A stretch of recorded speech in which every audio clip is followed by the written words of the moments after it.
problema, merong sagot na kay saya.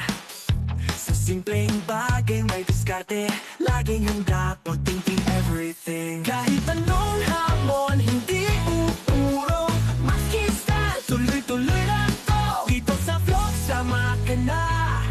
Abot ang pangarap, basta pwede ka. Maski TV, tara na, makiray. Pag-thinking everything, walang imposible. Sa channel, ikaw ay inspired. Kaya natin to. Good morning. Ayan, June 5. Ito isang Eureka. Sinervice, pinunta ko sa bahay at tinesting ko na lahat. Sira na yung motor. Pinakita ko sa may-ari. So dinala ko rito para dito ko palitan. Masikip dun sa kanila. Okay, isa natin. So 6.8 kilograms na Eureka. Ayan, umuugong na lang yung motor. Ayan, biyakin ko muna. Biyakin muna natin. Lagyan natin na sa pin ang semento para hindi masyado magasgas ang kanyang body. Ayan. Okay. Hindi naman ako lang. Para iwakas. Hindi naman ako.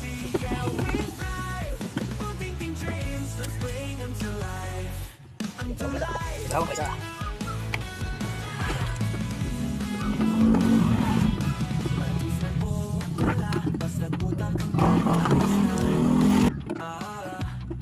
DIY goals, fixing fun. Kasama ka, let's get it done. Di ka kailangan mong nagsipag lang at konting tiwala. Kahit saan, kahit kailan, kasama mo masikap. Maski TV, tara na, makiray.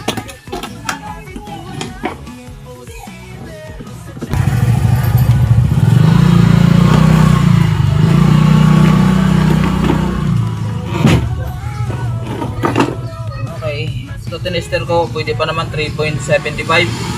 Ang kanyang value ay 4 microfarad, so pwede pa yan. Palibasa ayaw na gumana yung motor, kaya palit na. Okay, kunin ko lang to. Uy, tigas. Ayaw. Ano mo ba? Ang lagi sa'yo, no? Ilan yung mga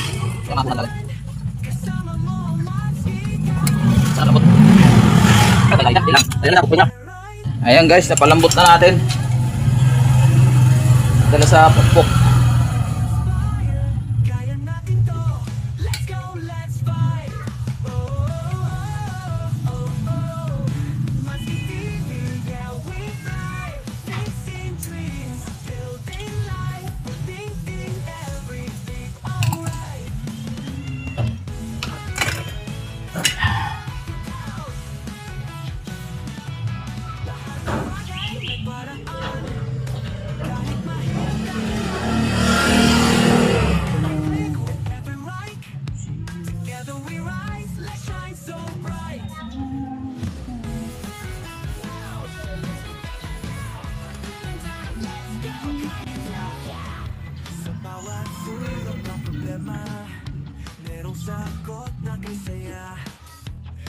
Okay.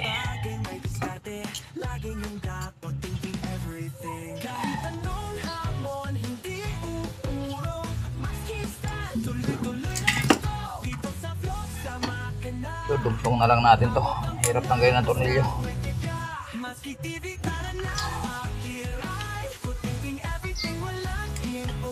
Yan.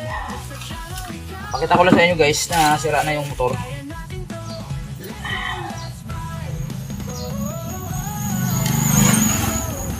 So, testerin natin.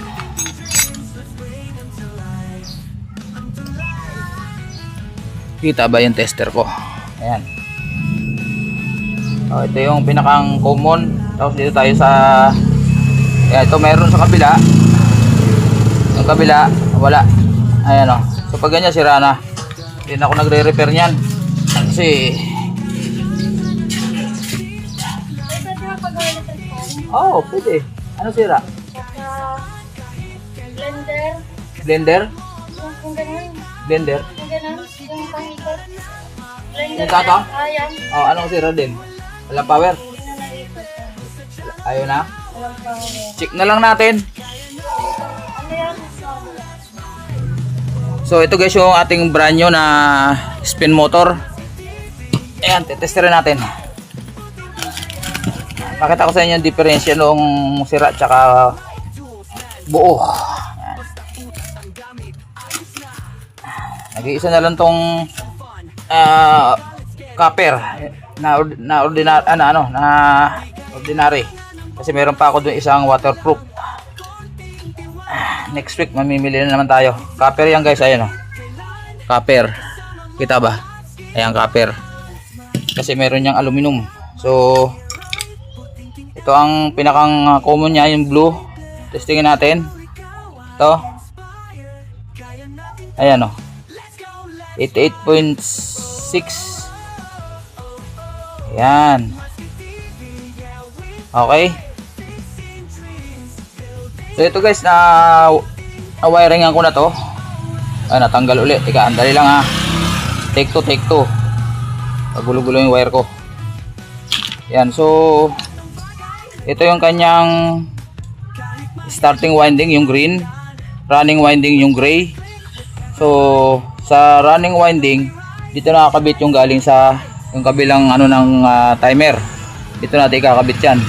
Hindi pwede magkabaliktad yan dahil ito magkaiba resistance niyan, posibleng masira yung motor natin. Okay, so syempre yung common ay pupunta sa fuse, sa plug. Ito yung may fuse, yung ating common ng motor. Yan, so malinaw yan guys. Ito yung capacitor. Syempre sa capacitor walang problema kahit magkabaliktad yan. Itong pula mapunta dito sa yellow o kaya itong yellow mapunta doon sa pula. Pero ang importante itong running tsaka starting. So ang running ay gray, starting ay green. Okay? Tapos common siyempre dun sa pupuntang fuse. Yan. So yung line 1 ng plug, yung power cord, line 1, pwede magkabaliktad dyan. Pwedeng itong blue dito. Basta importante yung line 2 o kaya line 1 pupunta sa door switch. Tapos door switch papunta sa timer. Tapos yung dulo, yung kabila, dalawa lang naman ang wire ng timer. Dalawang wire lang naman yan, babalik lang yan dito sa kabila papunta sa running. Ang starting ay green, ulitin ko. Okay, assemble na natin to. Kinabit ko na yung pinakampuli. Yan, okay na, pati yung ground naikabit ko na. Isalpak na natin doon, pero lalangisan muna natin yung pinakang shafting nung pinakang tab ng basket. At okay naman yung kanyang belo, pinakang rubber boots nya, wala namang punit. Yan. So lalagyan na natin ng langis para walang ingay. Kasi minsan lumalangit-git yan pag tuyo na to. Umiikot kasi ito, di ba, yung basket. So pag tuyo na, gaya nito, tuyo na yan, discoloration na. Lagyan natin ng langis para swabe ang ikot niya. Okay, standby. Okay, titaypan na lang natin to. At hintayin natin si customer. Yeah.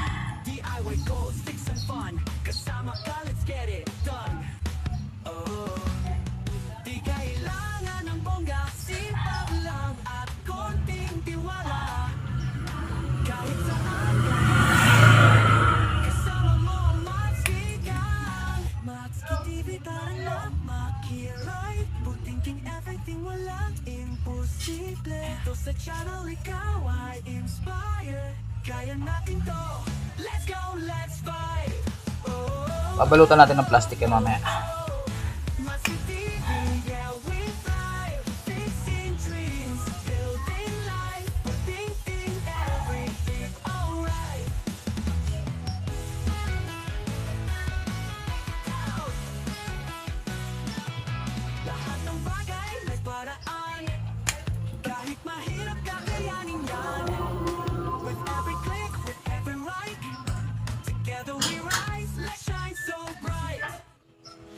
Sa original yung electrical tape natin, walang problema yan. Hindi yan kumakalas. Pero pag local, dami kasing peke na armak ngayon. Uy.